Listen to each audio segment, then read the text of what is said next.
Buongiorno a tutti e benvenuti a una nuova puntata di The Flowing Wind. Oggi sono molto contenta, un po' anche emozionata, perché parliamo di un tema che mi sta molto a cuore, che sento molto vicino a me, che mi appassiona molto, che è quello della danza, in particolar modo con un focus sulla danza classica, proprio perché oggi abbiamo Luca con noi, Luca Bergamaschi, che è un ballerino di danza classica al quale vorrei fare alcune domande per conoscere un po' il retroscena della vita di un ballerino e togliermi qualche curiosità su quello che succede dietro le quinte di un palcoscenico. Quindi, se sei d'accordo, Luca, partiamo con le presentazioni. Mi faceva piacere conoscere un po' chi sei, da dove vieni, il tuo percorso e poi iniziamo. Certo, io mi chiamo Luca, sono nato a Parma, vivevo a Soragna, in Italia, e, ho avuto un'infanzia normale, diciamo, più o meno come la maggior parte delle persone o dei ragazzi della mia età, Ok. fino a che poi non ho deciso appunto di intraprendere il mio percorso nella danza e di farlo più seriamente. E allora lì diciamo tutto è cambiato perché sono andato via dall'Italia, sono andato a studiare da solo, a vivere da solo, lontano dai genitori, e questa non è un'esperienza che hanno tutti. E da lì non sono più rientrato in Italia, diciamo, comunque il mio lavoro adesso è sempre fuori, in altri paesi, Mhm. e, è questo, sì. Quanti anni hai, Luca? Ho 23 anni appena 23 fatti. anni, ok. A che età hai iniziato a ballare e quando hai davvero capito che la danza sarebbe stato un po' il tuo percorso, sostanzialmente? Mhm. Allora, io ho iniziato abbastanza tardi, diciamo, perché di solito se uno intraprende un percorso poi professionale si inizia sempre da piccoli, per le ragazze sui 4 anni e per i maschi, non so, 10 Ok. massimo. Io ho iniziato a 14 a intraprenderlo, diciamo, più professionalmente e a pensare che è questo che volevo fare. Mentre prima avevo semplicemente, mi divertivo ballando, ho sempre avuto, mi è sempre piaciuta la musica, ho sempre avuto questo amore per muoversi e seguire il ritmo, e però non gli ho veramente mai dato peso, non ho mai Mm. pensato che la carriera del ballerino fosse quello che volevo fare. A 14 anni invece sono andato in questa scuola di danza a Piacenza, Accademia Domenichino da Piacenza, spinto da altre mie due amiche che volevano provare lì. E mi sono fatto, diciamo, trascinare dalla corrente, da dove mi hanno portato alla fine gli altri. Quel giorno però mi ricordo, ho fatto una lezione di danza, la mia prima, diciamo, vera, intensa lezione di danza come si deve, e sono uscito dalla sala e ho guardato mia mamma e ho detto: ok, mamma, io voglio venire qui e voglio fare questo. Non c'è nient'altro, io voglio fare questo e questo è.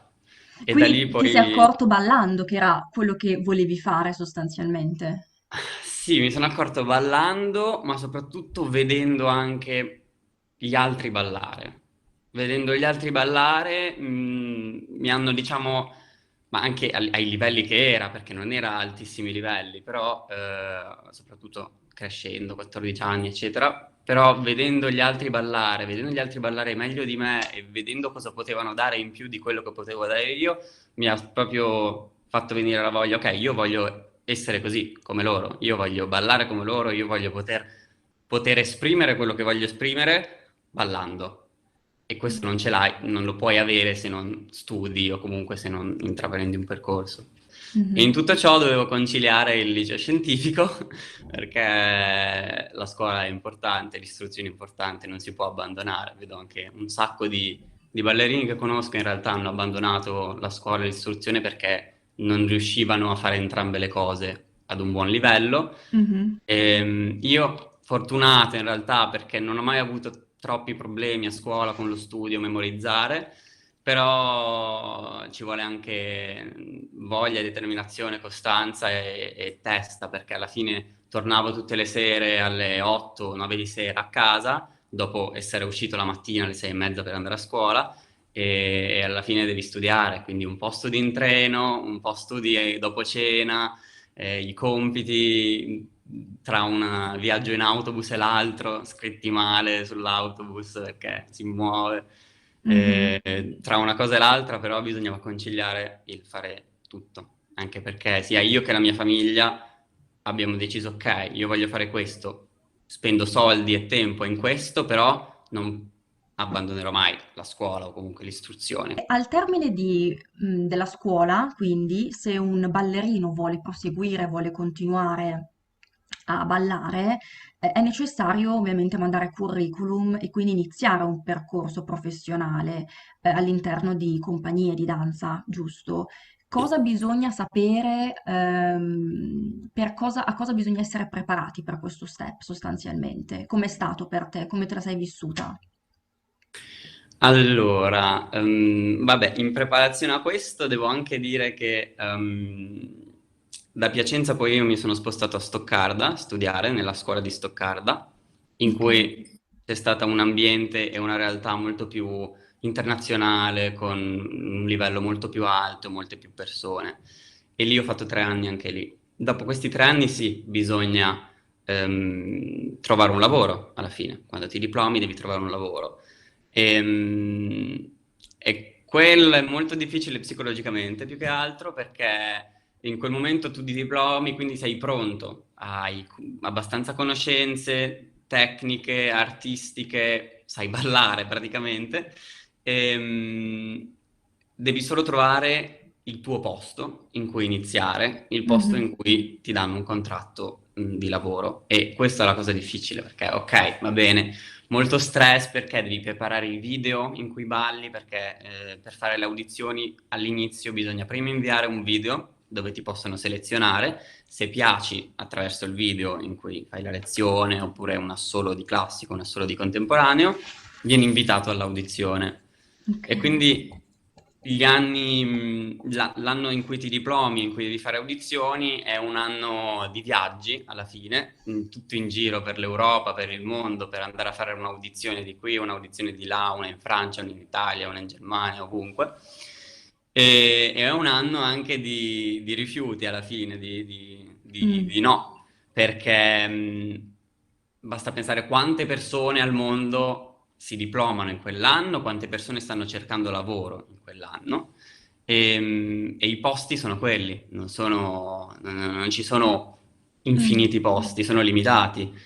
Quindi c'è molta competizione e soprattutto non sai mai cosa un direttore o una compagnia vorrà. Quindi devi veramente andare a tentativi all'inizio, devi andare a provarle tutte perché non sai mai chi vedrà qualcosa in te, chi vorrà te e chi avrà bisogno di te.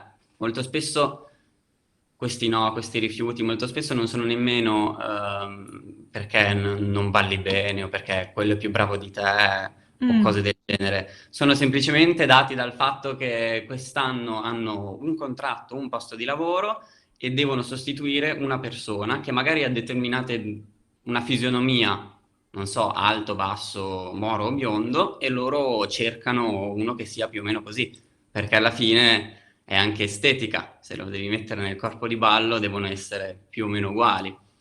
Ehm, E, quindi sì, bisogna andare provando, provando. Io il mio primo lavoro l'ho ottenuto alla settima audizione, quindi dopo 7 viaggi, 7 no, ho avuto finalmente un sì. E il primo sì, devo dire che è molto, diciamo, Importante. toglie un peso da addosso, toglie proprio questo Mhm. macigno che senti di magari non è la mia strada, perché un anno così è un anno di dubbi, magari non sono abbastanza bravo, non è la mia strada, ho sbagliato tutto e quando finalmente hai un contratto, hai un lavoro, hai un sì e entri nel mondo professionale è una liberazione. L'unica cosa che devi fare fondamentalmente è divertirti, rilassarti, divertirti, ballare come se fosse a casa tua, nella tua stanza, senza nessuno, senza pressione, senza stress, perché alla fine è questo che devi far vedere, che è questo che ti piace fare, che è questo che puoi fare come lavoro e che è una liberazione per te e per loro, perché lo vedono quando qualcuno è rilassato, è tranquillo, è quando appunto è il Mhm. suo lavoro e non è una cosa stressante. E quindi sì, alla fine la cosa più importante che ho imparato è veramente vai, divertiti e in ogni caso sarà stata una bella esperienza. E non bisogna pensare troppo, fare troppo, forzare le cose perché devi solo mostrarti per come sei. E poi a qualcuno piacerai esattamente per come sei, esattamente per com'è la tua personalità, com'è la tua danza e come balli. Okay.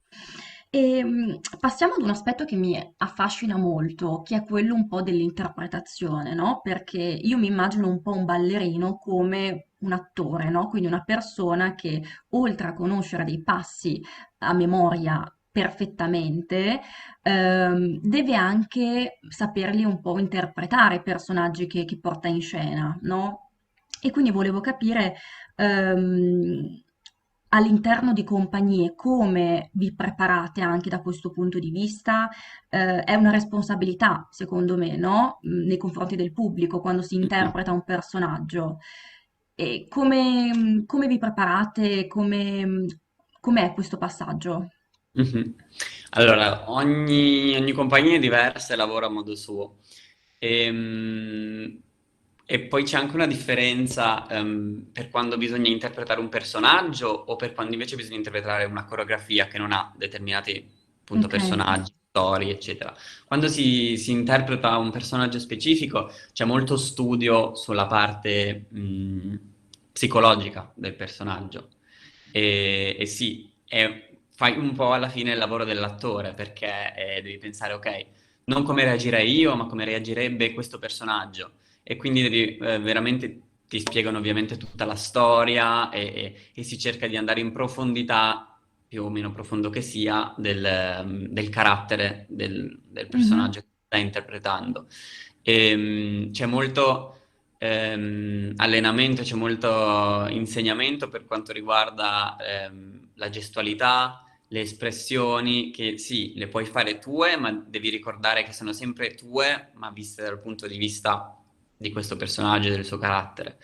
E abbiamo le prove in cui ci si focalizza su gesti semplici e si spende magari mezz'ora, un'ora semplicemente su come stai muovendo la mano o quanto è sorpresa la tua espressione in questo momento, quanto sgranare gli occhi o quanto aprire la bocca, questi minimi dettagli. E ci sono molti dettagli così da guardare se si interpreta un personaggio preciso. Mentre invece se è una coreografia in cui non ci sono personaggi, ma c'è un sentimento, è molto più libero perché è molto più personale. Quindi la linea di guida è semplicemente un sentimento, una sensazione, un'emozione e poi ognuno la interpreta a modo suo, più o meno che sia. Io ero curiosa di capire come è organizzata la giornata di Mm. un ballerino all'interno di una compagnia. Quindi, da quando sostanzialmente una persona si sveglia a quando poi la sera va a letto, un po' quali sono i ritmi delle cose che succedono, ehm, ad esempio il tema dell'alimentazione, cosa si mangia a pranzo, cosa si mangia a cena, Mhm. ehm, e come vengono organizzate le lezioni, se uno ad esempio non si sente bene, cosa deve fare, insomma, un po' capire come era strutturata la giornata di un ballerino all'interno di una compagnia. Sì, certo. Allora, ogni compagnia, come ho detto, è diversa, lavora diversamente, però ci sono, diciamo, delle basi che quasi tutti seguono. Di solito si inizia verso le 10, 10 e mezza con la lezione, quindi comunque un allenamento per mettere in moto il corpo e per essere poi pronto per fare tutte le prove nel corso della giornata, Si perché inizia dopo... abbastanza tardi, noi iniziamo la giornata alle 9 invece, 8 e mezza. Esatto, inizia abbastanza tardi perché, per due motivi. Perché quello è l'inizio della lezione, poi uno però prima della lezione già deve scaldarsi, fare cose, quindi fondamentalmente alle 9 già sei a lavoro, Ok, perché devi preparare il tuo corpo all'allenamento che dovrà fare, come un atleta, diciamo. Devi fare i 100 metri, inizi alle 10, non arrivi alle 10 e ti metti a correre, devi un attimo prima scaldarti e fare certo, qualcosa. Ehm, E, poi perché molto spesso abbiamo le prove che durano di solito 10-6 di sera, è ok, l'orario lavorativo, dalle 10 alle 6 di sera con una pausa di un'ora, una pausa pranzo di un'ora, ed è tutto fisico, nel senso sono 8 ore di movimento praticamente. E poi dipende anche da quando abbiamo gli spettacoli, perché se ci sono gli spettacoli, allora lì bisogna andare in teatro la sera, dalle 6 alle 10, 11 di sera sei occupato nel teatro. E anche per questo poi il giorno dopo inizia alle 10, meno male. ok, Ehm, sì, si inizia con la lezione, poi dopo la lezione sei pronto e quindi il tuo corpo è caldo, eccetera, sei allenato e quindi abbiamo tutta la giornata distribuita con diverse prove, di diverse coreografie e produzioni su cui stiamo lavorando in un determinato periodo. Un'ora di pausa pranzo nel mezzo in cui Ehm, dipende dalle compagnie che hanno la mensa e che magari possono darti qualcosa da mangiare, compagnie invece non ce l'hanno, ti devi prendere tu magari il cibo da casa. Di solito a pranzo almeno alla maggior parte piace stare leggeri perché dopo hai certo, altre 4 ore di danza davanti alla tua giornata e diciamo che la carbonara è un po' pesante certo. se devi ballare.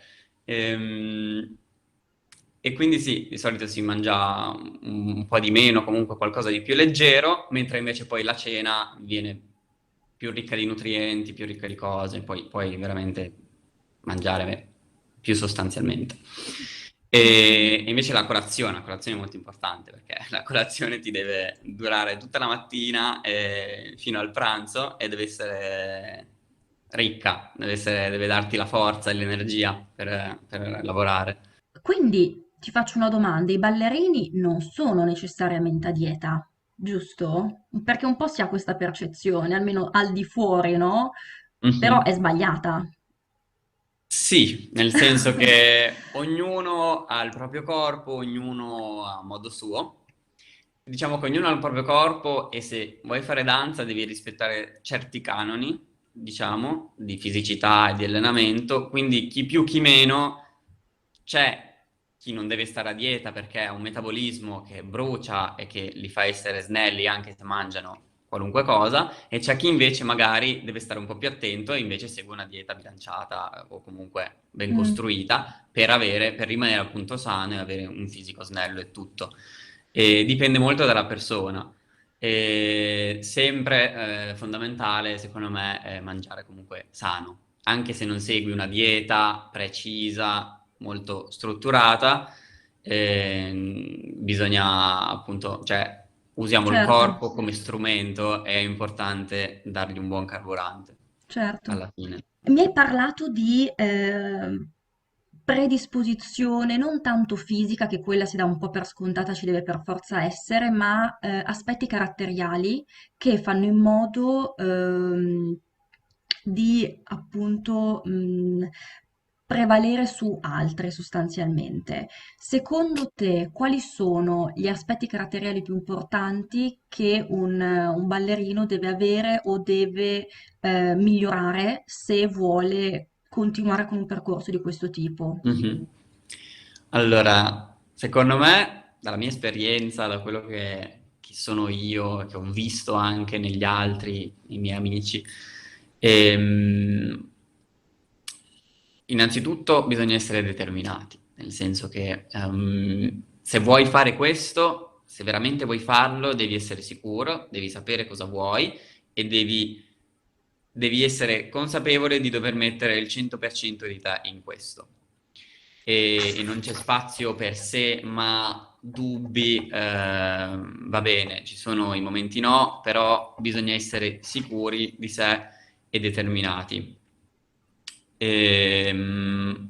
Poi bisogna amarlo come lavoro, come Mm, passione, bisogna avere una passione, bisogna perché non deve essere una sofferenza. Mi hanno sempre detto tipo, stai facendo tanti sacrifici perché è difficile, ti ammiro tanto per tutti i sacrifici che stai facendo, ma per me non sono mai stati sacrifici perché alla fine era quello che mi piaceva fare. E quindi va bene, ok, non posso uscire questo giorno perché devo andare a danza, non posso venire a questa festa, ma fondamentalmente a me piace questo. Io voglio ballare, io voglio imparare e quindi ci vuole molto amore, molta passione, molto che va mano nella mano con la determinazione e Mhm.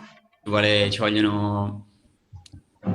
Non basta andare a scuola, nella scuola di danza, fare la tua lezione, studiare e quello è. Ci vuole un Mm. sacco di lavoro in più, un sacco di lavoro tuo, un sacco di lavoro su se stessi e personale che solo tu puoi fare. E questo, se non hai l'amore, se non hai la passione, diventa veramente pesante.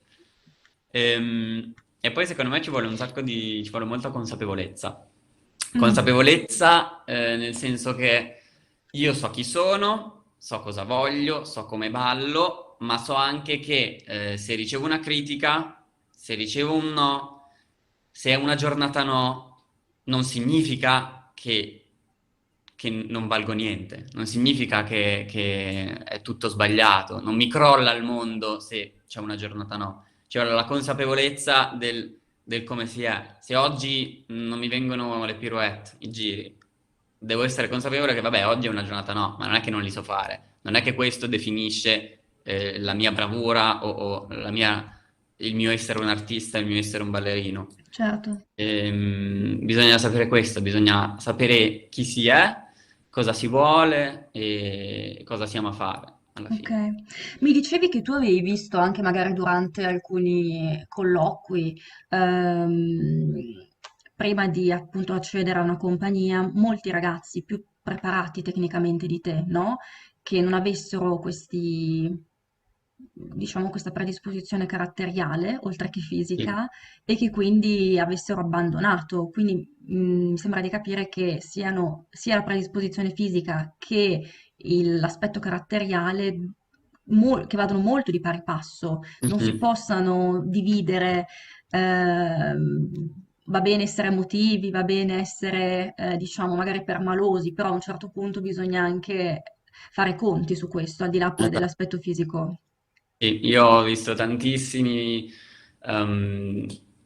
miei colleghi o comunque miei compagni con cui studiavamo insieme a Stoccarda, ad esempio, e più dotati di me, più bravi di me, tecnicamente migliori, con più conoscenze, con più, ti parlo di linee, collo del piede o flessibilità e tutte queste cose e li ho visti smettere, non ballare più perché tristi, depressi o comunque perché quando vai in un ambiente in cui l'ambiente della danza, soprattutto nella scuola, è molto duro e non ti dicono bravo, bravissimo, sì, ti dicono solo critiche o no, non è così, più questo, più quello e quando uno si sente dire così tante critiche e le prende sul personale, non può resistere, bisogna un po' lasciarsi scivolare le cose addosso, assorbire la critica, ok, devo migliorare questa cosa, ma non io sono Mm, definito da questa critica. E io ho visto molti abbandonare perché psicologicamente non pronti ad affrontare le critiche alla fine, ad affrontare comunque mm, la realtà o comunque una realtà più cattiva di quella che è. Ma questo in parte per come erano loro e in parte anche perché magari erano molto giovani. E ogni tanto, secondo me, soprattutto nello studio della danza, quando si è troppo giovani è bene rimanere in un ambiente positivo in cui possono coltivare bene la tua passione. Una volta che protetto. quello, Mm, sì, esatto, protetto, una volta che quello è passato, diciamo che il periodo di fragilità psicologica è finito, allora lì si può pensare, ok, vado in un'altra scuola, vado in un altro posto in cui io sono consapevole, sono protetto e ho il mio scudo a difendermi dalla cattiveria alla fine e dalle cose certo, che potrebbero veramente buttarmi giù ok. e spegnere la passione. Esiste la figura dello psicologo all'interno delle compagnie e secondo me potrebbe servire a questo punto, dopo Sarebbe tutte queste... molto molto utile e è un argomento molto dibattuto nel mondo della danza perché non c'è nella maggior parte delle compagnie o delle scuole di danza soprattutto perché nelle compagnie serve ma alla fine si è tutti adulti, nelle scuole di danza sono adolescenti che intraprendono questo percorso e che si sentono appunto, sono nel periodo più fragile della loro vita e si sentono insultare molte volte. E quindi questa è una cosa di cui si parla molto perché servirebbe sì, una figura psicologica sia per appunto la danza in sé e quello che ti dicono i tuoi professori di danza, eccetera, anche per la parte di alimentazione, appunto, perché nelle scuole di danza alla fine è dove si hanno più problemi e disturbi alimentari. Ehm, E, perciò sì, sì, servirebbe proprio. Facciamo un appello a tutti i psicologi del mondo per andare a specializzarsi verso la danza e gli studenti. Non abbiamo parlato di un aspetto importante che secondo me, proprio perché il ballerino lavora con il corpo, è importante sottolineare, che è quello dell'infortunio, cioè se disgraziatamente un ballerino o un primo ballerino, perché può capitare, io penso, no? A fronte di tanto Mm. esercizio, si infortuna, cosa succede a questo punto? Infortuni sono alla base di tutti i giorni, perché tutti i giorni possiamo infortunarci, tutti i giorni vediamo qualcuno che si infortuna, fondamentalmente. Ehm, E, questo anche, soprattutto durante gli spettacoli, magari può capitare. Può capitare che qualcuno si storce la caviglia mentre sta ballando e non può più ballare, e però lo spettacolo deve continuare, quindi Ah, e- qualcuno deve prendere il suo posto, qualcuno, chi sa la parte, vai, metti il costume, vai in scena, fai, improvvisa. E qualcuno appunto deve sostituire e quindi anche questo elemento di sorpresa, diciamo, e essere sempre pronti a tutto fa parte della vita di tutti i giorni. E gli infortuni sono poi molto molto molto pesanti dal punto di vista psicologico per chi ne è soggetto, perché ad esempio io sono rimasto infortunato quando stavo studiando a Stoccarda per molto tempo, perché era un infortunio, alla fine non mi sono realmente fatto male, avevo semplicemente due ossa in più nei piedi, che quindi ogni volta piegando mi facevano infiammare il tendine e venire male, e lavorando, lavorando, lavorando è stato sempre peggio, e avevo sempre più dolore, finché ho dovuto operarmi, diciamo, e togliere queste due ossa in più. E da lì poi inizia tutto quindi, nonostante lavori con il dolore, che non va bene, fa malissimo psicologicamente, fisicamente, dopo inizia tutta la parte di riabilitazione e passa tempo, e passa un sacco di tempo, devi rinforzare i muscoli, è dura psicologicamente, non puoi ballare e vorresti farlo, ma non puoi, vedi tutti che vanno avanti e tu rimani indietro. Vedi tutti che fanno cose, che ballano e tu che non puoi. E psicologicamente è dura, ti senti, diciamo, bloccato, mhm. non vai né avanti né indietro, rimani fermo. Dopodiché quando ricominci effettivamente a ballare sei spaventato perché ti sei fatto male, non vuoi farti male di nuovo, quindi inizi con cautela, c'è questa parte di paura che devi superare perché non si può ballare con la paura di farsi male, perché Certo, veramente non è non balleresti costruttivo. mai. Esatto, non ti senti libero. Ehm, io ci ho messo molto tempo a recuperare dal mio infortunio, ci ho messo un anno e mezzo, quindi più o meno un anno e mezzo di tira e molla, di sì e no, poca danza, devi smettere, devi riprendere, e Mm. quindi è stato veramente duro psicologicamente, però ti devo dire che se l'affronti bene è utile, perché va bene, non potevo allenarmi fisicamente, magari i miei muscoli avevano perso, però il mio cervello era attivo, quindi potevo comunque apprendere le cose, o comunque anche le correzioni o le cose così, non potevo Partecipare. fisicamente darla al mio corpo, ma potevo con la testa assimilare tutto e assorbire tutto. E per me è stato in realtà molto costruttivo alla fine come periodo, perché ne sono uscito che non so come ballavo meglio.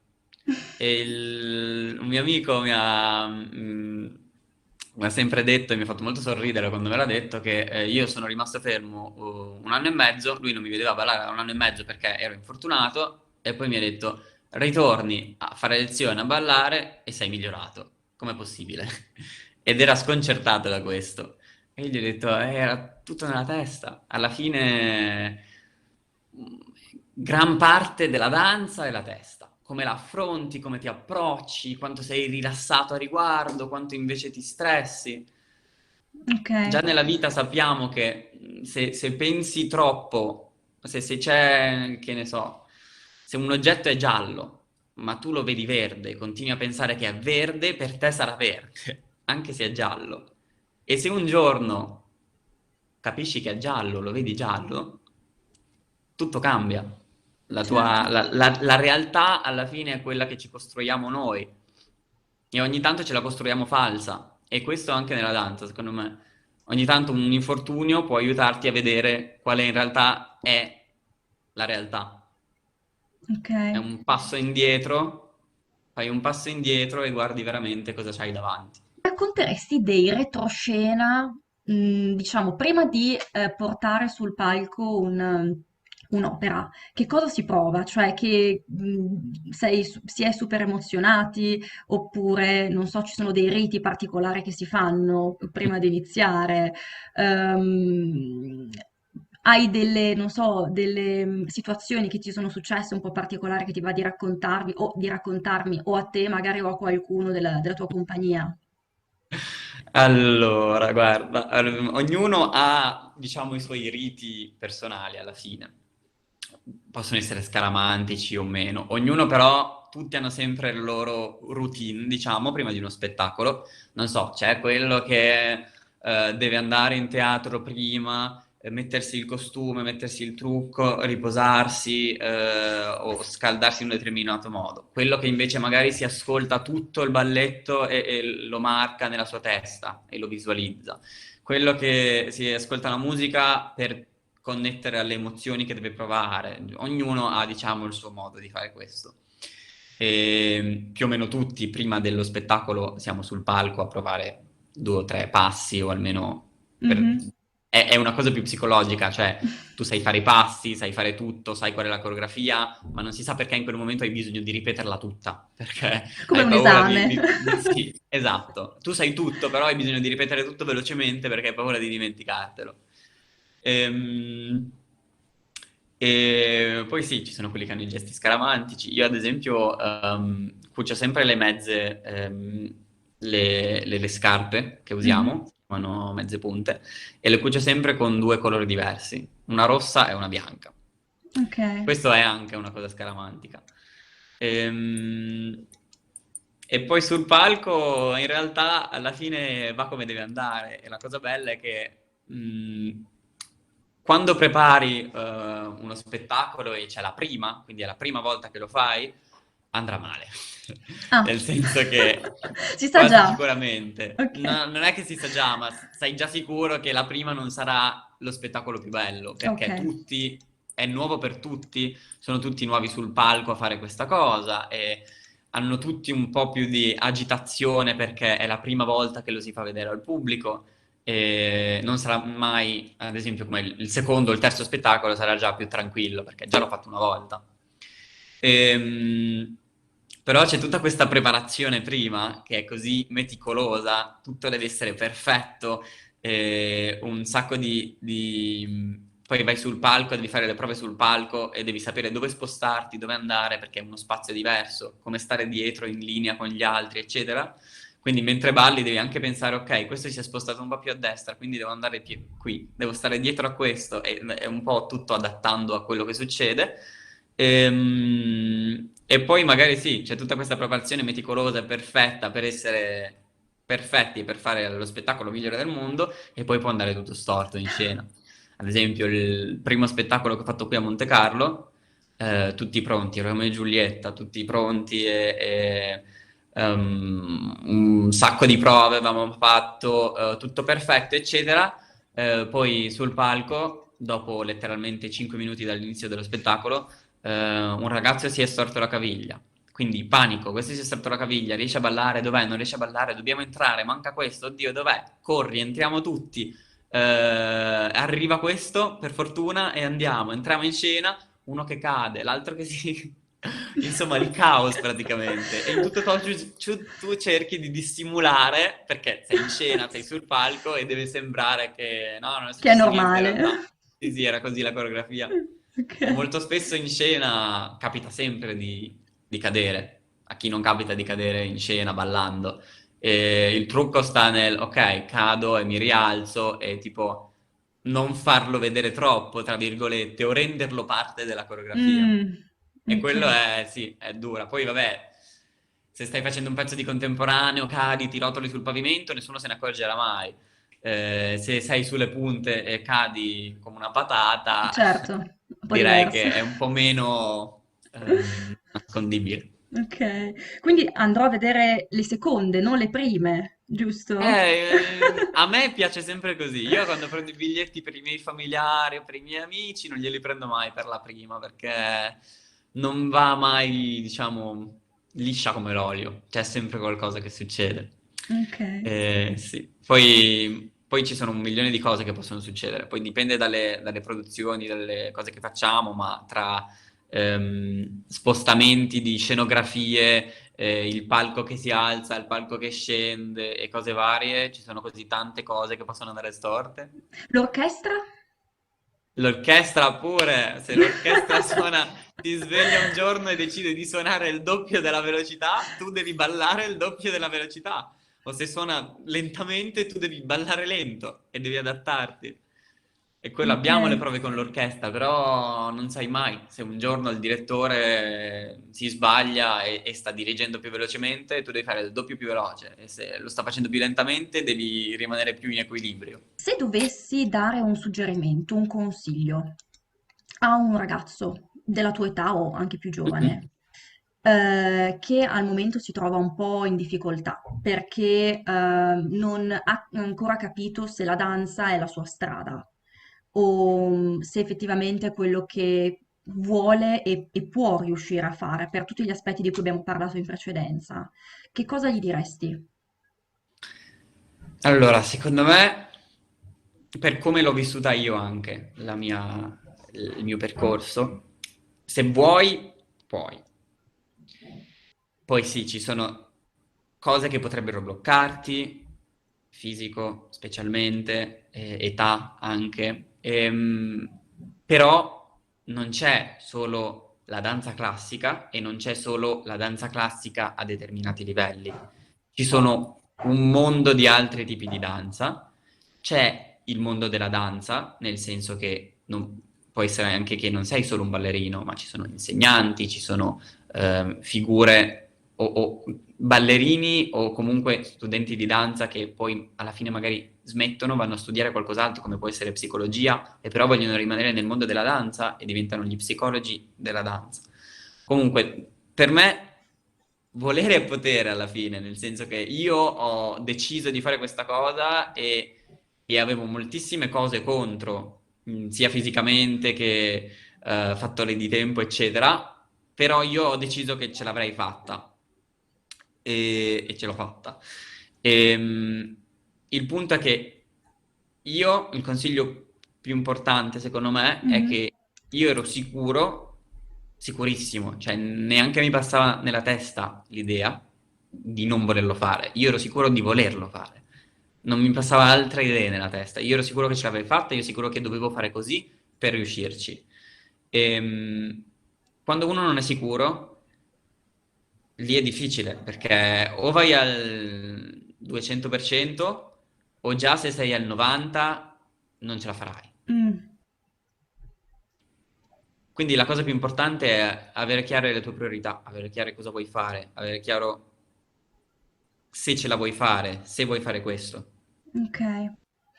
È un lavoro che sicuramente porta anche molto a viaggiare, no? Quindi a cambiare spesso compagnia, a conoscere nuovi interlocutori. Voi parlate anche in inglese, penso, tra di voi Sì, spesso, non parlate italiano, non parlate... lingua base ovunque, sempre l'inglese. Poi dipende in che paese sei, si parla la lingua del paese ovviamente. E poi ad esempio gli italiani sono ovunque, quindi sicuramente troverai qualche italiano. In Italia non c'è così tanto spazio alla danza, quindi uno deve Mm, uscire molto spesso e andare in un altro paese.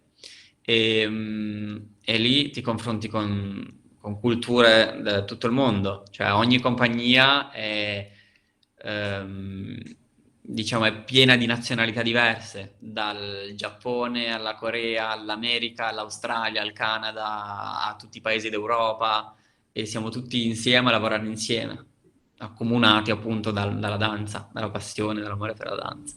certo.